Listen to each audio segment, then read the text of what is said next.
SIR का मुद्दा हो, वोट चोरी की बातें, और मैंने बार बार कहा था कि राहुल जी ने जब जब मेरे प्रधानमंत्री के ऊपर इस तरीके से व्यक्तिगत तौर पे हस्तक्षेप किया है, प्रत्याशियों का जो विधायक बन गए हैं उनका मुंह मीठा कराना है। मैं मानता हूं कि आज रात से लेकर कल दिन भर तक कई राउंड्स ऑफ मीटिंग, अलग अलग चीजों को सरकार कैसे बने, हाल समय सारे सर्टिफिकेट्स इकट्ठे करने का है। इस एक जीत ने तमाम उन सवालों पर भी पूर्ण विराम लगाने का काम किया जो डिप्टी सीएम की मांग करेंगे आप। ये सारी बातें मैं पुनः कहूंगा। मैंने हमेशा गठबंधन की मर्यादाओं का पालन किया है और मैंने हमेशा कहा था कि जब सही समय आएगा ये बातें हम लोग गठबंधन के मंच पर रखेंगे।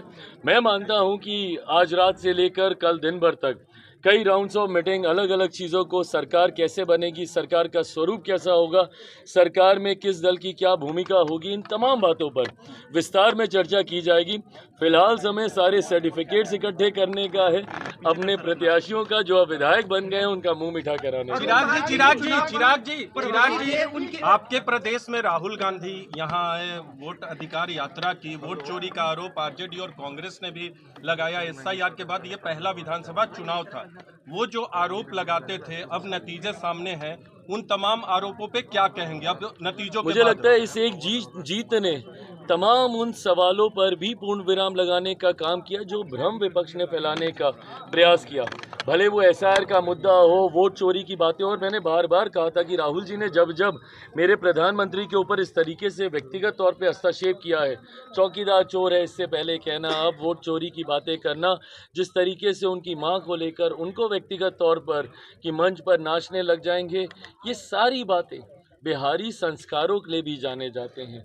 शायद राहुल जी, कांग्रेस ये समझ ही नहीं पाई कि जितनी वो अमर्यादित बातें कहते हैं उतना ही सेल्फ गोल वो करने का काम करते हैं। वहीं दूसरी तरफ हम लोगों ने पूरी मर्यादा के साथ सिर्फ अपनी जिम्मेदारी को निभाने का काम किया। गठबंधन ने पूरी जिम्मेदारी निभाई।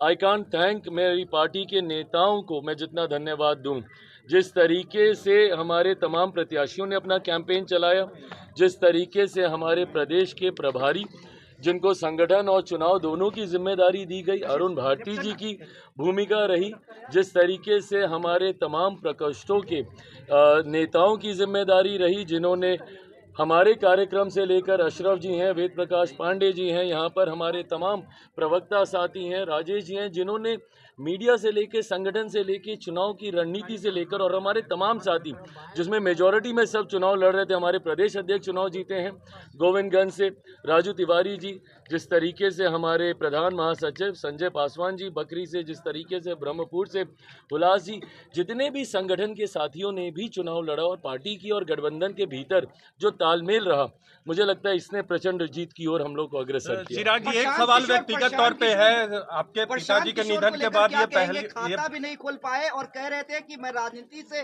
संन्यास ले लूंगा अगर जेडीयू 25 सीट से ज्यादा आती है तो वो अपनी बातों पे खरा उतरे। चिराग जी, बहरहाल यह फैसला उनको लेना है। मैं किसी के हार पे नहीं, अपने गठबंधन की जीत पे खुश हूँ और मैं मानता हूँ कि हम सब पे जो विश्वास बिहार की जनता ने जताया है, अब ये बड़ी जिम्मेदारी है और उसको निभाने का अब ये समय है। सर, आपसे एक सवाल है। 2005 के बाद एलजेपी की सबसे बड़ी जीत है विधानसभा चुनाव में। आपके पिताजी के निधन के बाद ये विधानसभा चुनाव में सबसे बड़ी जीत है। कैसा पर्सनल फीलिंग है अभी आज? मैं ये मानता हूँ कि मेरे पिता जहाँ कहीं होंगे बहुत खुश होंगे।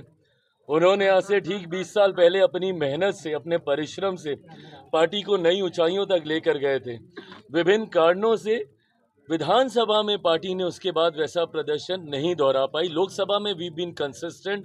2014 से निरंतरता में हम लोग बढ़िया स्ट्राइक रेट से हम लोग लोकसभा जीते हैं, बट विधानसभा में वैसा प्रदर्शन हम लोग दोबारा नहीं कर पाए। आज मैं मानता हूं कि मेरे पिता जहां कहीं होंगे खुश होंगे, अपने पार्टी के कार्यकर्ताओं को आशीर्वाद दे रहे होंगे और जो मेहनत हम सब ने की है उस पर ज़रूर वो हम सब पे प्रसन्न होंगे। चिराग 25 से 30 तो नीतीश कुमार, लेकिन 30 से 35 क्या चिराग होंगे? 30 से 35 से पहले एक बार फिर से 29 में मेरे प्रधानमंत्री नरेंद्र मोदी जी को चौथी बार देश का प्रधानमंत्री बनाना है। वो बड़ा पड़ाव है, उसको पार करके 30 के रण में उतरेंगे। बहुत बहुत धन्यवाद। Thank you.